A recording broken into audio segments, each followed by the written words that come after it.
আপনি যদি আপনার শরীরকে ভালো রাখতে চান তো সকালে চা খাওয়াটা বন্ধ করুন।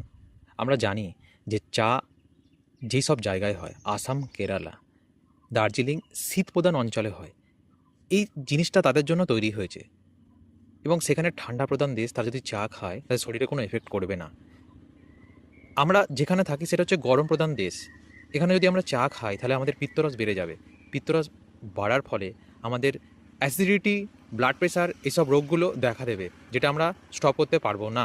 আয়ুর্বেদ বলে আপনি যেখানে আছেন, যেই ক্লাইমেটে আছেন, সেখানে সিজন ফুডটা সবসময় কনজিউম করতে।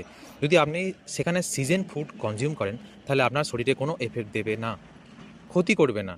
যদি এখন চলছে গরমকাল, তাই গরমকালে আপনি ভালো শরবত বানান, শরীরকে ডিহাইড্রেট থেকে মুক্ত করুন এবং শরীরকে সুস্থ রাখুন। তো যদি এর বিরুদ্ধে যাওয়ার চেষ্টা করেন তাহলে আপনার কিন্তু শরীরে প্রচুর এফেক্ট পড়বে। অ্যাসিডিটি, ব্লাড প্রেশার ইত্যাদি রোগগুলো আপনার শরীরে ধরবেই, এটা গ্যারান্টি। Thank you.